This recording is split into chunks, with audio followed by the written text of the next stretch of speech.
AJP, association d'assurés engagés et responsables, présente Sud Radio, le grand matin week-end, la force de l'engagement. Muriel Réus. Bonjour Muriel. Bonjour Jean-Marie. S'engager contre l'emprise aujourd'hui, on va en parler avec votre invité dans un instant puisqu'on reçoit la comédienne Judith Chemla qui publie ce livre chez Robert Laffont. Notre silence nous a laissés seuls. Alors c'est évidemment une thèse, en tout cas un thème qui vous tient à cœur, ma chère Muriel. Oui, l'emprise me tient terriblement à cœur. Et dans le consentement, Vanessa Springora s'interroge sur son propre consentement, révélant la complexité de reconnaître et de comprendre l'emprise lorsqu'elle se produit. Elle questionne sur la capacité réelle de consentir lorsqu'on se retrouve sous emprise affective. De leur côté, Freud et Lacan ont introduit l'idée du surmoi, une force intérieure qui, au lieu de nous libérer, nous lie à des normes profondément ancrées, rendant difficile notre capacité à dire non. L'emprise psychologique, phénomène insidieux et subtil, maîtrisé habilement par ceux qui la mettent en place, échappe à notre conscience jusqu'à la manifestation frappante de ses conséquences délétères. Elle tisse sa toile autour de notre volonté et de notre perception de l'autonomie. Elle se caractérise par une soumission à un étrange devoir, à une autorité qui s'exerce sur nous, ce que l'on puisse y résister. Dans cette zone grise du consentement où la distinction entre le désir propre et la soumission forcée devient floue, le libre arbitre disparaît. L'angoisse de décevoir, la terreur de perdre l'amour et l'approbation de l'autre, la peur de ne pas répondre à ses attentes crée un piège d'obligations non choisies, de rhétorique qui attaque et disqualifie et nous prive de la reconnaissance de nos droits et de la possibilité d'une rupture. L'emprise induit un sentiment d'incompétence, de culpabilité et d'isolement. Elle désactive les processus de pensée structurés, nous détourne de notre capacité d'analyse, nous déconnecte de la réalité, nous impose un scénario de contrôle émotionnel fait d'intimidation, de pression, d'humiliation, de dénigrement, de critique, de chantage, de mépris, de colère, d'exigences irréalistes. Ces violences, ce n'est pas le fruit du hasard, ce ne sont pas des anomalies. Ce sont des abus de pouvoir systématiques, des manipulations émotionnelles stratégiques, des exactions orchestrées par des individus qui exploitent et dévalorisent. Démanteler ces mécanismes d'assujettissement, ces intentionnalités, c'est aussi le devoir de la société. Parce que, disons-le, si les violences perdurent, si les agresseurs existent, c'est parce que la société a consolidé les injonctions, les stéréotypes, les mythes qui animent et qui alimentent ces dynamiques de pouvoir. Il faut réinterroger nos systèmes éducatifs, nos pratiques judiciaires et législatives. Notre droit pénal doit devenir un repère pour les victimes, les proches, les témoins et un rempart contre les agresseurs. Et puis il faut admettre et reconnaître enfin, de manière explicite, les rapports de domination omniprésents qui alimentent ces abus. C'est une étape cruciale pour contribuer à la paix des femmes.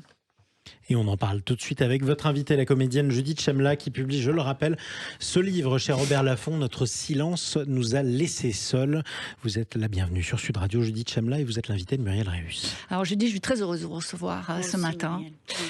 Vous avez écrit un livre d'une sincérité totale.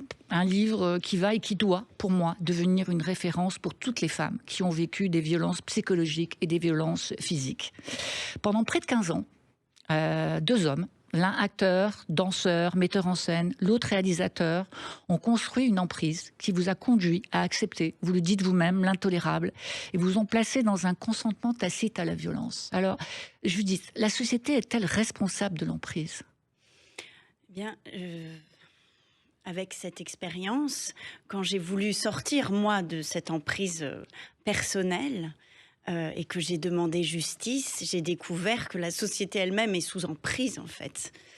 Elle est sous emprise, nos politiques sont sous emprise, notre justice est sous emprise de ceux à qui profite ce pouvoir d'exercer la violence sur autrui et qui tiennent encore vraiment nos consciences, qui nous font penser qu'en fait tout va bien, que les féministes en font trop.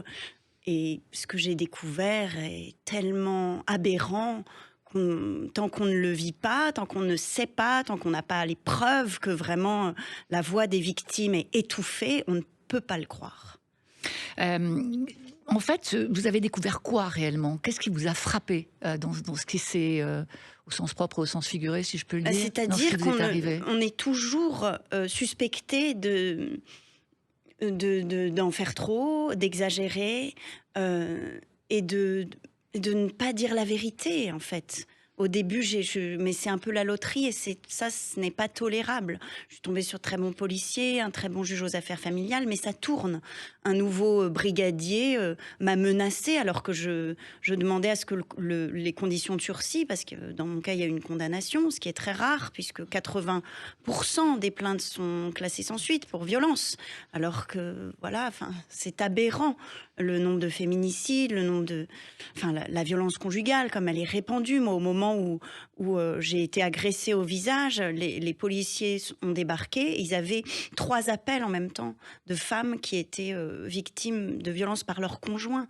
Et en parlant, en ayant été voir des thérapeutes, ce qui m'avait le plus traumatisée dans cette histoire, c'était ces femmes en même temps que moi qui appelaient, parce qu'on est rarement sensible. Il nous en faut beaucoup pour être sensible à notre propre douleur. On passe souvent outre. On veut se figurer comme quelqu'un de fort et qui traverse les épreuves. Et c'est dur de se rendre compte qu'on vit quelque chose de grave. Donc c'est quand on le voit en miroir sur autrui qu'on peut prendre conscience de ce qu'on a enduré aussi nous-mêmes. Alors 15 ans, où l'amour, la passion, le bonheur va alterner avec la violence, l'aliénation, une partie de vous-même, la violence psychologique et puis même la violence physique. Et puis il y a eu ce livre. Ça a été quoi le déclencheur de ce livre ? Le déclencheur, c'est bon, déjà... C'est une proposition de l'éditrice Sophie Charnavel, au moment où je prends la parole publiquement et où je reçois une vague de témoignages de mères qui n'arrivent pas à protéger leurs enfants, parce que moi je parle de l'emprise sur l'enfant, c'est la seule arme qui reste au violent conjugal après la séparation.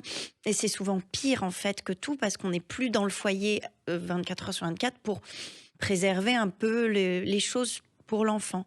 Et donc, le cerveau de l'enfant devient un champ de bataille pour dénigrer la mère, essayer de manipuler l'enfant, le retourner contre la mère. C'est monstrueux.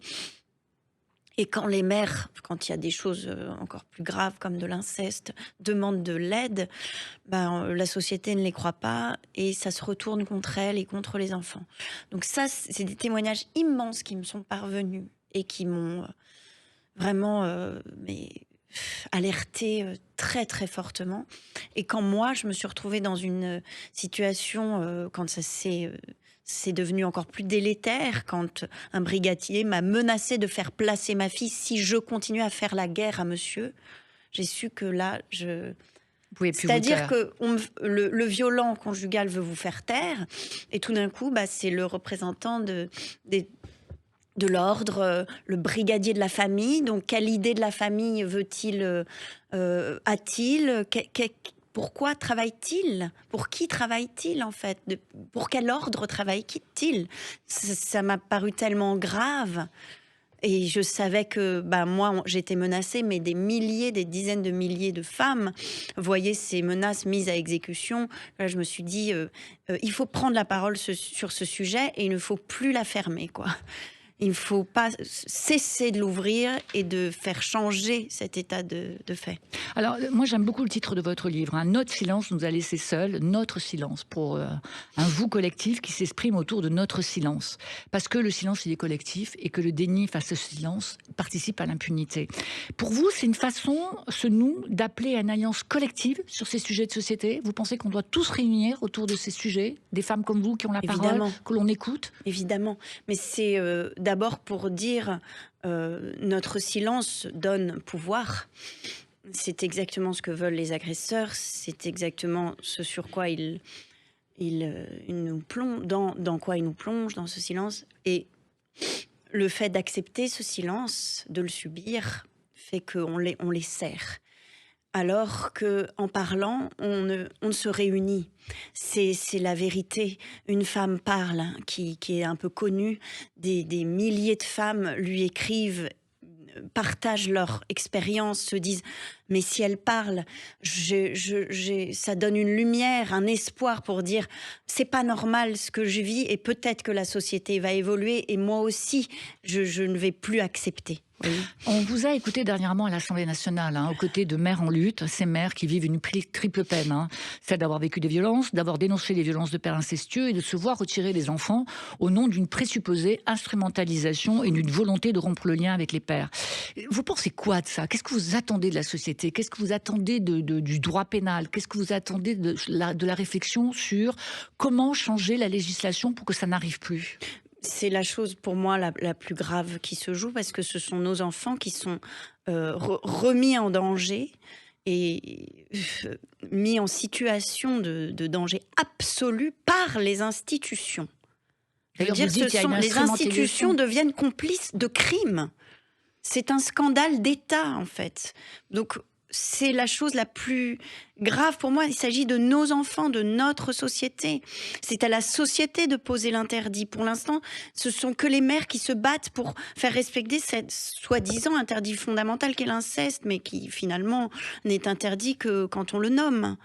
Sinon, dans les faits, on le laisse pratiquer. La justice se retrouve souvent complice de crimes, à placer les enfants chez leurs agresseurs ou à les arracher de leur mère protectrice.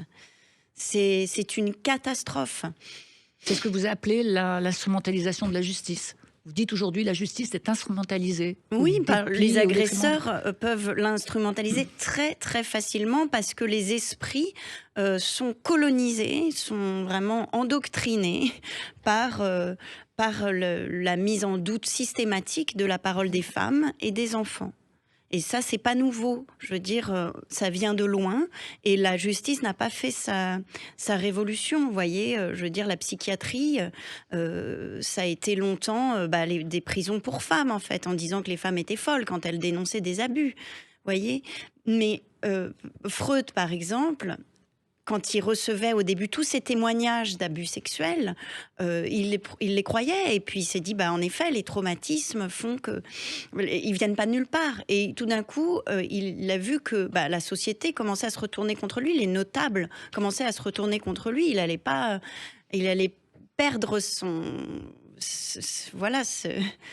la bienveillance qu'il y avait autour de ses recherches. Et donc, il s'est retourné, il a inventé le complexe d'Oedipe à ce moment-là, qui a complètement décrédibilisé la parole des femmes et des enfants. C'est très, très grave. Ça vient de loin. Ça vient de loin. Et ça vient de l'Antiquité, le fait de remettre en cause, de ne pas croire les femmes. C'est des mythes très, très, très profondément ancrés en nous. On se bat contre des millénaires d'étouffement. Alors, qu'est-ce qu'on peut dire du rôle de l'entourage, des témoins? C'est parfois un rôle difficile. Vous, votre mère a essayé de vous alerter. Vous avez rejeté sa vision de votre histoire. Vous avez refusé de l'entendre. C'était trop difficile, la vérité, à ce moment-là, cette vérité-là? Ouais, parce que en fait, on est noyé, on est ensorcelé par les bons côtés, par ce qui peut tenir. On est tellement biberonné à... Enfin, je veux dire, le mythe de la famille nucléaire, on est tellement endoctriné par ça aussi, par le fait de... Et je veux dire, moi, mon propre déni, je le retrouve maintenant exactement le même dans les mécanismes chez les juges. Enfin, ce sont les mêmes mécanismes. On veut que la famille aille bien. On se dit, là, cette situation, c'est un problème si y a du conflit, si on nomme les choses, si la gravité des actes sont reconnus. On préfère que tout aille bien, on a bien traité le dossier, si tout le monde est en lien, si les liens perdurent, si la famille est sauvegardée. Mais en fait... c'est délétère parce que à quel prix on maintient le lien, à quel prix on reste ensemble, qu'est-ce qu'on doit subir pour donner cette image de la famille nucléaire, quoi. Alors vous citez pas le nom de vos agresseurs dans votre livre. Vous les appelez respectivement le prince et le loup. Ce sont des personnalités publiques. Le loup a été condamné à 8 mois avec sursis pour violence conjugale, harcèlement et violation de domicile. Pour autant, Il continue à rôder autour de vous, en dépit des preuves, en dépit des photos, de l'interdiction de vous approcher. Il est toujours là. C'est intolérable, non ? Ouais, c'est intolérable. J'ai alerté beaucoup le juge d'application des peines, pas pour le mettre en prison, mais juste pour que le sursis soit respecté, l'interdiction de contact, le fait qu'il n'ait pas rentré en contact avec moi, donc pas à m'approcher. Et pourtant, je peux filmer 2-3 passages de suite en moto, juste la rue à côté de la mienne. Et en fait, ce qui est terrible, c'est que même en apportant des preuves, même avec des aveux au SPIP, qui est l'organisme qui s'occupe de recueillir, de contrôler le sursis, le juge dénie les preuves concrètes d'une victime au profit de la parole d'un agresseur, même s'il a avoué tout en minimisant et que tout est clair. Donc là, il y a un vrai souci. On défend absolument les droits des agresseurs, quoi. Et les victimes, bon, ça va, elles font un peu trop de bruit, quoi. C'est aberrant. Merci Judith. Alors moi, je vous recommande vraiment la lecture de ce livre. Notre silence nous a laissés seuls. Et je dois dire aussi que ce qui m'a extrêmement frappée, c'est votre résilience exceptionnelle dans ce livre où la description est si précise, si ciselée de ce que vous avez vécu et de ce que vous vivez toujours. On mesure votre incapacité, votre exceptionnelle capacité, à pardonner, à vouloir comprendre et accompagner ces hommes qui, manifestement, n'ont pas fait ce qu'il fallait à vos côtés. Je vous remercie beaucoup pour cet entretien, Judith. Merci à vous, Muriel. Notre silence nous a laissé seuls. C'est publié chez Robert Laffont, signé donc de notre invitée Judith Chemla, qui est, je le rappelle, comédienne. Merci à vous, Muriel. On vous retrouve dimanche prochain. Merci Jean-Marie, à dimanche. Sud Radio, le grand matin week-end, la force de l'engagement, Muriel Réus. Avec AGP, association d'assurés engagés et responsables.